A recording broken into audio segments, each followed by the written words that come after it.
Clayton Keller has spoken to the media, and will he be requesting a trade? Well, I decided to do a little performance for you. I'm just going to keep throwing these at the screen until Robyn goes to intro. You're Locked On Coyotes, your daily podcast on the Arizona Coyotes, part of the Locked On Podcast Network, your team every day.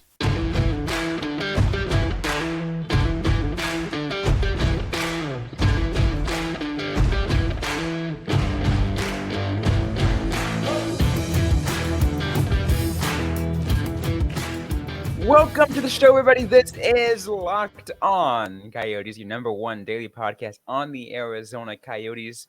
I'm your host, Robyn Leonio. That's Matthew Jacobson right beside me. And we want to thank everyone for making this show your first listen every day. We are free and available everywhere you get your podcasts, including on YouTube and now on the SiriusXM radio app. Just search it up, open the app, and look up Locked On Coyotes.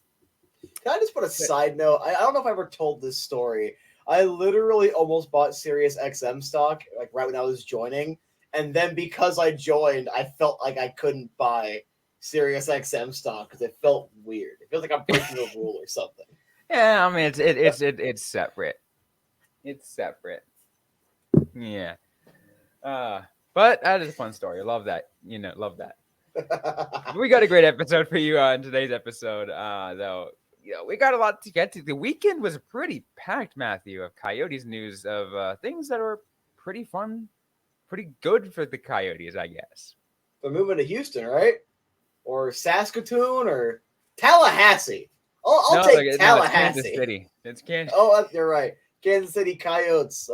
They've had an arena there for like a decade and a half that just refuses to have an NHL team. But I'm being a bit of a jerk. Clayton Keller decided to speak to the media, and the pretty much, if you thought that he was going to ask for a trade, I don't know why you weren't listening to me. I said it for a while. I kept over and over trying to get it into your brain, but you didn't listen. So I suppose there might be a couple of disappointed people. I have the article up right here. I want to read a couple of quotes when we have a second, but Clayton Keller essentially. Right here, it's great to be a Coyote, close quote. He wants to be here. We knew he wanted to be here. And I do understand that, yes, if there was no clarity, I'm going to assume that he's updated more so than we are on what's going on with the progress of the current negotiations and some other things going on, which he should be. He's the face of the franchise and we're just the public. But it was a little bit stressful. From, hey, where's this going to go? It's all uncertain. And it was entirely possible he would have, if there was no answer, could have requested a trade. But he doesn't want to. And we all knew he didn't want to. And I don't know why everyone ran with, he's gone! He's a bottom sixer! We can get him for a couple of seconds on a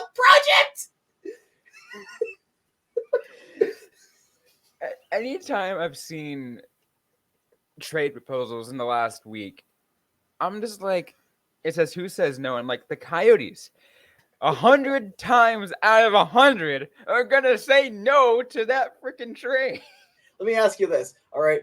Because the two most notorious fan bases in this, I won't lead this, all right? It's Ottawa and Toronto are the ones that are with the most obnoxious trade proposals when it comes to the Coyotes. You saw a lot of that before the Chikrin stuff, but just with the Keller stuff that you've seen, which has been more obnoxious? Yeah, it's I mean, as of right now, Toronto is like, really? I'm seeing worse. Like, one involved the Ottawa Senators, and it was like a second and 2/4, and Tyler Bouchard coming to the Coyotes. Oh, yeah, you're right. That's why I modeled the AM34 joke trade on Twitter after. It was literally just that, and then a couple like different names. Clayton Keller had one more point, 86 versus 85 than Austin Matthews, meaning it literally is a logical comparison. I can compare them right now because they had almost equivalent seasons, despite the fact that Austin Matthews had 40 goals. I get that, but I ran with it. I saw my opportunity. I took my shot top shelf. It is amazing though to see those comments, and you're like, why would you think to offer something on that on a player whose stock is only going higher, or call him a third liner? Like, you see it with Krause, see it with Keller. Oh, they're such good players, such great players. The Leafs, whoever. I'm just going to use the Leafs because Toronto gets everyone because Toronto's the center of the universe. We're going to use Toronto. Oh, the Leafs could really use Lawson Krause. What will the Coyotes take for him? A third? Will they take a couple fourths and a bag of pucks and then try to diminish their role? Oh, Keller's someone said he's a third liner. I mean, someone with a straight face. I know in general you're just right in making the comparison. You're saying that just in general, Ottawa and Toronto have the worst armchair GMs in the NHL. And then they'll look at my joke trade that before I sent it out, I put the second little notification, the reply being "Please get the joke." The Coyotes fans got the joke. No one else got the joke. It was great. I was like, you must be joking. Like, yeah. Yes, I am. Well, one person added on, you forgot the broken skate blade sharpener. I'm like, yes, we got to throw that in the deal as well. Got to make it fair value. But it's always been ridiculous to me. And going back to what I said up earlier with the different quotes, you talk about quote, it's just a matter of getting it done, taking the next step as a team, moving in the right direction, and going from there. Talking about how he loves living here. Quote, I love living here and the team we have, so hopefully everything works out. It's just such a great hockey market, especially if we do get a new arena. He wants to be here. All of these quotes are he wants to be here. And it's funny, we sarcastically do the AM34 joke around here. And it's like, oh, well, Austin says he loves Toronto and Toronto's his home. But whenever Clayton Keller says that, he's lying. He must be lying. Nobody wants to be in Arizona. Connor Ingram just signed. We're going to talk about that later for 3 years. Before that, Liam O'Brien for 3 years. Karel Melka for 3 years. And allegedly he was talking smack on a podcast, but I don't speak his native language, so I can't confirm personally. So it's like we have multiple guys signing 3-year extensions just since we knew they were going to mullet, which is ridiculous when you think about it. Like, I can understand someone not wanting to sign a multi-year contract when the team's going into mullet. Like, that makes logical sense. And they still had it. You still got some. Yeah, the thing that the quote that gets me too, and I'm looking at this, it kind of makes me think, going back to the discussion of with the agents saying, hey, we want clarity and coming up, but Keller seems optimistic about it. And here's that quote from Matt. He's like, I'd like to think it's going in the right direction. The NHL and our ownership going through everything to get it in the right direction, get a plan set in stone here to move hockey forward in Arizona. It's hard for me to believe that we don't have a rink or the other plan didn't get passed, to be honest, but it's on to the next plan. Yeah. The next plan. So that's what it is. And also, yes, he's going to be a little more in the loop than us. Like I said, it's logical. Also, I still agree with his agents looking out for their client. Still completely agree with that. And also, the face of your franchise deserves clarity. If he's still this optimistic, and the only tidbits we've gotten is Craig Morgan saying that there are confirmed, negotiations with one party, but they're also looking at other locations. As long as I still don't trust Morello yet, all right, he has lost my trust. There's a couple of things he's done since I've respected, and I have given him proper credit, but I still don't trust him yet. But that can all change with one announcement, one press conference, one article dropping. And here's the thing: nothing against Gutierrez, but I want to hear it straight out of Morello's mouth. We all do, and I get it. They want Gutierrez to be the official spokesperson. But I really feel like this is a situation where you got to talk about Morello. After what happened with the election, it needs to be from Morello. It does. But that's enough for today. We got something that you need to know about. That's eBay Motors. We always do the great transitions here. So, for a championship team, it's all about making sure every player is the perfect fit. It's the same when it comes to your vehicle.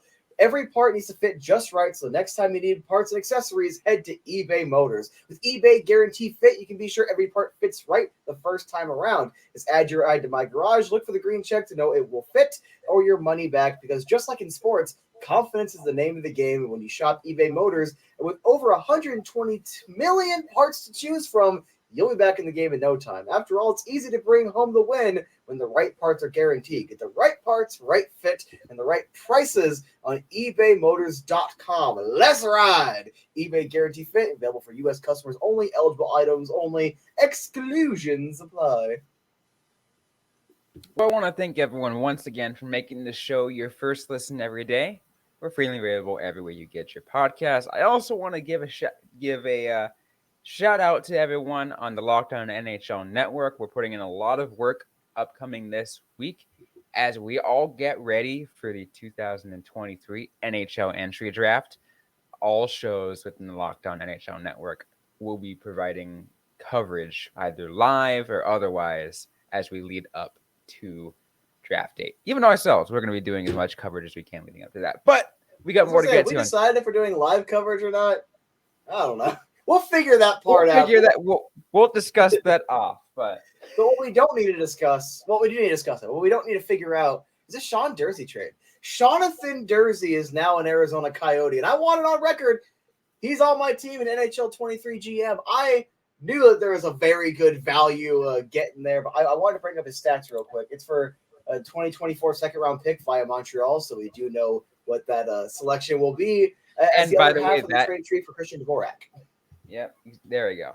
I was going to say that. But I wanted to make sure I threw that one in there. But Jonathan over here, 21-22, 64 games, 3 goals, 24 assists, 27 points, -9. He had 2 power play goals, 15 power play points, a short-handed point, and shot about 2.5%. It went up to 8.5% last season. 79 games, 9 goals, 29 assists, 38 points. -12 is still a bit of a concern. Obviously, it's a team stat, but you're part of the team on the ice when that's counted. 16 power play points, so more power play points, 1 fewer power play goal. He also got his first career game-winning goal. A lot of his offensive numbers. I know he's considered to be a two-way defenseman. He's very much a puck-moving, power play quarterback, Keith Yandel type, although he's a right-handed shot. More so offensive defenseman that I've seen some plays that he's not terrible defensively, but there are inefficiencies. I do have full confidence this coaching staff can help him along there. He's just 24. And yes, he's no longer a prospect. He is a project. But with that being said, defensively, he's a project. Offensively, he's about a point every other night. That's immediately going to help this team. And look, I have nothing against Josh Brown, but Josh Brown and Victor Soderstrom being your only right-handed shot defenseman, your only viable options. Yes, you have Kesselring. He's still young. It leaves a little bit to be desired. So bringing him in helps secure the top 4. Josh Brown might end up being your 7th defenseman, and depending on what Kesselring does, you're starting to get a little bit of depth on that right side, especially with guys around the right age to be part of this core. 23, 24 years old, 24 for Durzi. He'll be 25 in late October. I don't see a downside to this. I think this is a phenomenal trade for Bill Armstrong. Oh, 100%. I think especially too, this really puts in and again, not the most glamorous player, but I still do think starting out making this trade after saying that you're going to start being more competitive, I think it lines up really perfectly. Because I think Sean Durzi is that kind of player that's going to help the Coyotes get more competitive. Yes.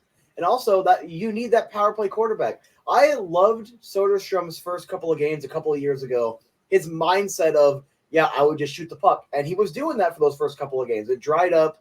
There's stuff with his development. He's 22. He's a little bit younger. I think he should figure some of that out because he showed some development, at the end of last season. Durzi kind of already is that. And you need that as a power play quarterback. We kind of needed to replace what Chychrun was bringing here that I don't feel we fully replaced from the offensive defenseman who can power play can quarterback a power play, I feel like we finally have that answer. And while the 5-on-5 stuff, again, a lot to be desired, you do need improvement. He's the perfect age to get that improvement and have that be with this team as soon as this season. And we've seen what the Coyotes development coaches have done to help players, not just prospects, but all kinds of players, really find, rediscover themselves, find themselves to be able to, play much better than they ever have in the past. And so I really think that, Durzi will fit in that mold. It's like, hey, look, might not have had stellar numbers, but like you said, he's great, pretty decent offensively, but but defensively can do a little bit of work with some coaches. All of a sudden, that changes a lot. And again, change of scenery. Sometimes it just works. I love, like you said, I love this trade overall. Yeah, I think it just works perfectly for the Arizona Coyotes. And even with the power play, the power play quarterbacking too, I want to kind of go a little bit further on that because, that has been a major problem. Just not just power play, but special teams. Special teams in general has been a major problem for the Arizona Coyotes. They had a decent power play to start the last season. It was terrible. I hope that Durzi can help turn that around. I mean, guys, it can't be single-handedly, but he can help. Yeah, and I feel like you had some stretches, especially towards the end of the season, where it looked pretty good, but it wasn't sustainably good, pretty much.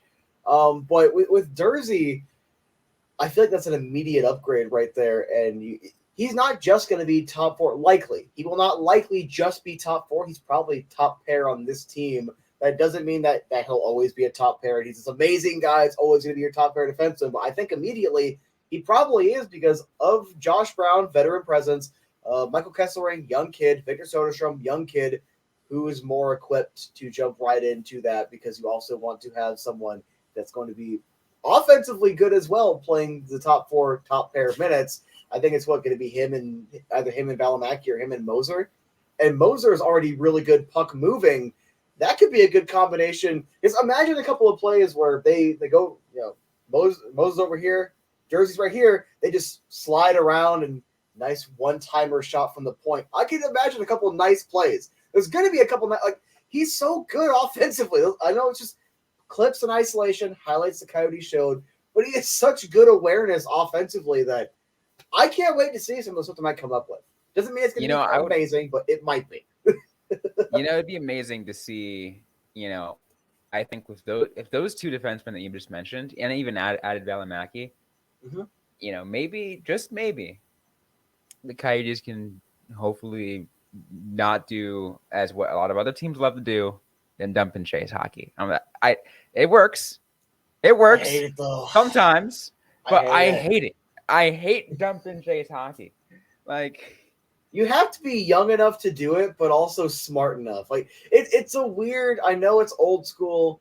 It's kind of boring, but effective. But Tippett did it, and when he had the good roster, 2010 to 2012, it worked. When he didn't have it from 2013 to 2015.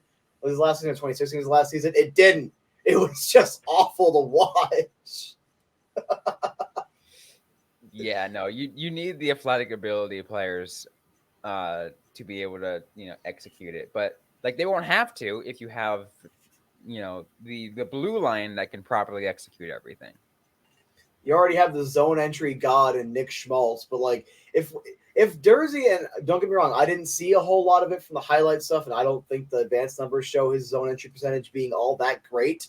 But if he has the open opportunity and at the lower stakes environment with Arizona, and he starts with a little bit of the zone entry stuff, you can have a proto Keith Yandel. I think the Keith Yandel comparisons that I'm bringing up are somewhat valid. Doesn't mean again it's 1-to-1, but I think the overall play style could be there, and it'll be interesting to see if he ends up being a little more conservative, a little more defensively inclined, or if he just kind of goes gunslinger on it and just keeps with the strength of the offensive aspect of his game. It's going to be fascinating. I can't wait for training camp because I really want to see this guy with the rest of our players. I want to see where he fits because there's also the possibility it couldn't work out. But I don't really think we're going to have that as the realistic scenario. He's an RFA afterwards, so no matter what, you still have a degree of control.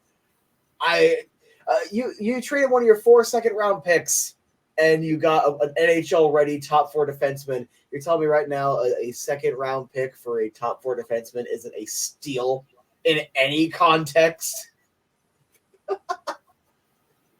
Oh, 100%. Yeah. I think it would, it very much, it just seems like, because it's going to be a low, like, to me, it just appears to be like a low risk, potentially high reward. Mm-hmm. Because you're either going to have a top 4 defenseman or you're going to have someone to recoup assets and flip at the trade deadline or next offseason, like at the next draft. Like, it's one or the other. You either get that defenseman that you think he is, which he's already showing in certain doses that he is a top 4 defenseman, especially, again, offensively talented.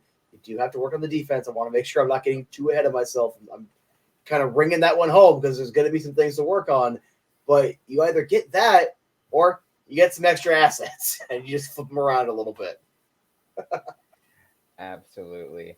Well, let's go ahead and move on from this Durzi talk, and let's talk about more contracts, because why didn't you take advantage of the wordplay and say "talk Durzi" to me? That would have been creative, punny. Nobody would have seen it coming except for idiots like me. Are you kidding me? I want you guys to roast Robyn in the comments. no, just a full comment section of "talk Durzi" to me. Oh man, I can imagine a particular 50-something-year-old man watching this episode and being very disappointed with me. Oh no, it's not sound great.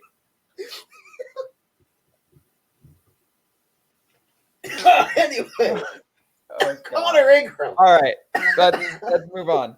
The Coyotes re-signed Connor Ingram to an extension, Matthew. What does this tell you? Well, it tells you that, and I hate to say this, I'm also bringing up Connor Ingram's numbers just so I can talk about it with a little more context. It tells me, unfortunately, Prosvetov isn't ready. And I hate that I'm saying that, because I love Ivan Prosvetov. I think you saw the bits of really solid play out of him. You also saw the things he needs to work on, just to be very kind about it. Ingram, 26 years old, signing for 3 more years, so he's here until he's about 29, 30 years old. Last year he comes in 6-13-8. Doesn't sound like a great record because it wasn't, but also because he's playing on a team that I feel like, not because it was him in net, but almost played particularly bad when he was in net to start. And he also struggled to adjust a little bit. 337 goals against, not great. 907 save percentage on a team that was supposed to be bottom 3 in the league. Like, don't get me wrong, they were not a great team. They played above expectations to certain extents, but I feel like it was never elite defense. It was surprisingly good offense or goalies doing goalie things. But for Ingram himself, this is a guy that kind of out of nowhere, and there's one interview he had throughout the season. I love what he had to say. He's kind of like, one game he got the start. He's like, if I don't do this, I'm not going to get the next start. My career is going to be over.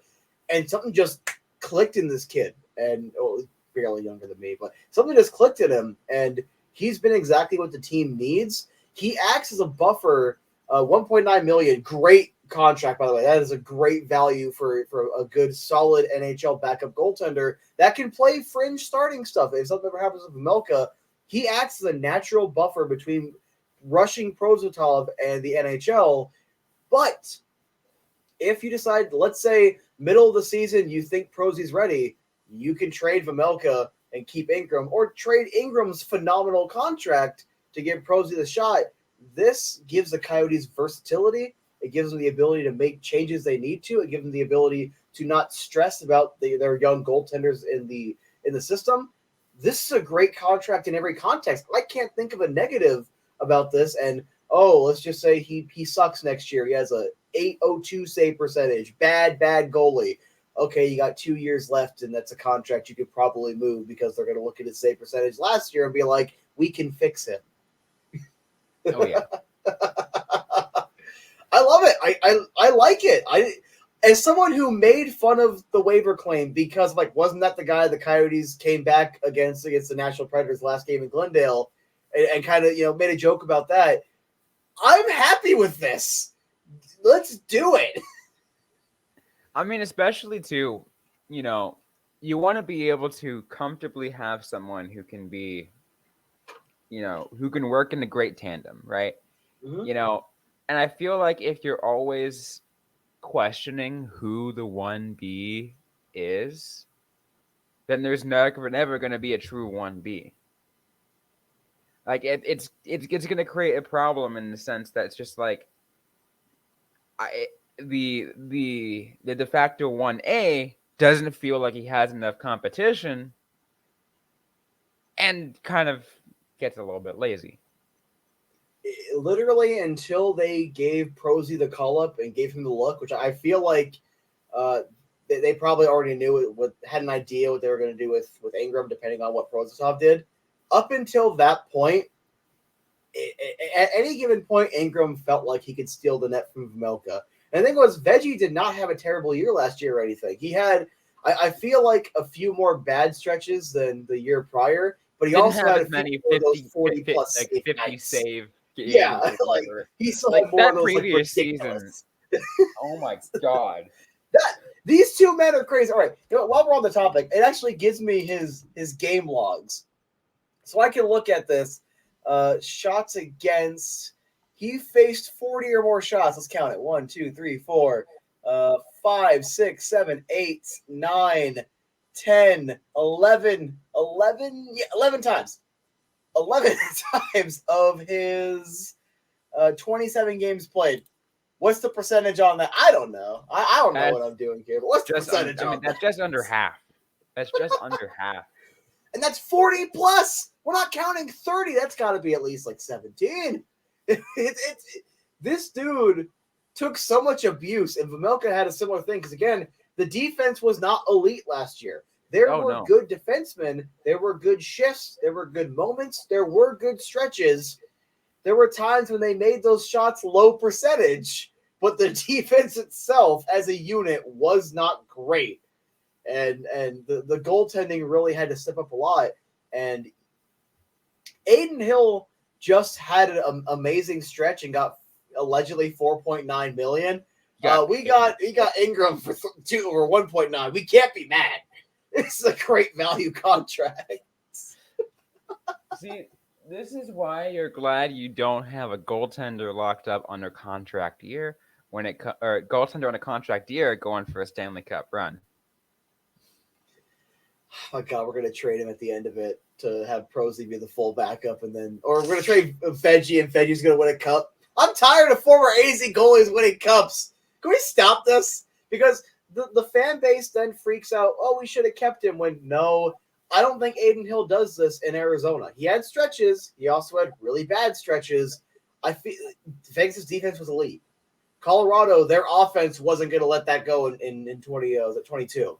Kemper played well enough. He played better in Washington than he played in Colorado. But it doesn't matter. The optics are still back-to-back former Coyotes Stanley Cups. Yep. And it's interesting to see just a freaking how many times that you go through all this. But Adin Hill I liked him as a road runner.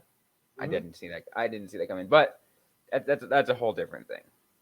It's a whole different thing. Look, I like this contract because we got a little off topic there, but I like this contract. I don't see a downside because no matter what, you're going to need goaltending depth. It gives you the freedom to do a lot of things here. And Ingram, I think he earned it. It's a very good value contract. It's not like it's 3 years, $15 million, where it's like $5 million a year. I would get, it's like, oh, it's an overpay, or you're putting too much money in, or like you're not going to move that contract, or you're going to have to throw in assets to move that contract. Even if the worst came to worst, I still think you can move it without throwing in more than like a fifth. And that's pessimistic. Optimistic, he's here all 3 years and you got yourself a damn good backup goaltender. 100%. And just to see, like, just to see him get locked up for that too, like, I'm trying to find the term I want to use here. It's a team friendly deal because they have as you said, they have the Coyotes have a lot of flexibility, and it also, but to Ingram, is he's getting 3 years of an opportunity to prove himself as to be not just maybe even a backup, but to fight for a starter position. Because he can beat out Veggie, and you can move Veggie. People like Veggie, so it's like literally it's his opportunity to run with it. It's his opportunity, and it's team friendly. Mm-hmm. While also being player friendly, because he literally is getting a pretty good pay raise. It's more than $1 million pay raise. I would not complain if I got $1 million pay raise. I wouldn't complain if I got a $5 pay raise, to be honest. I mean, yeah. Just saying. Wink, but, wink. You know, we're on a different side of the totem pole, Matthew. We're down here eating the scraps. I gotta eat me some cup noodle. That's how I'm gonna survive. In this economy, I gotta eat Happy Meals. I can't afford the Big Macs anymore. But regardless, though, we still got to put out great content because people rely on us to put out some amazing Coyotes content. So we still we still work hard for you all. We try. Anyway, we're over time, so I'm going to give you my final thoughts, and I'll let Robyn do her spiel. Please, just spam Talk Durzi to me everywhere on Twitter, on this comment section. Don't let us forget, because we are now in the Jonathan Durzi as a Coyote era, and let's do it. Talk Durzi to me. Well, that's going to be it for today's episode of the Locked On Coyotes podcast. If you like what you heard, don't forget to leave a review, like, comment, subscribe if you have yet to already. We're available everywhere you get your podcast, including on YouTube and the SiriusXM radio app. Don't forget to interact with us on social media on Facebook, facebook.com/LockedOnCoyotes, and on Twitter at LO_Coyotes. I'm personally at Robyn_Leonio. Matthew Jacobson is at the AZ Sports Guy. Interact with us. Ask a question you might have. We might answer right back or on a future episode of the Locked On Coyotes podcast. Thanks again, everyone, for listening to today's episode. Hope you guys are staying safe out there. Hope you guys are staying healthy. And don't forget to howl on.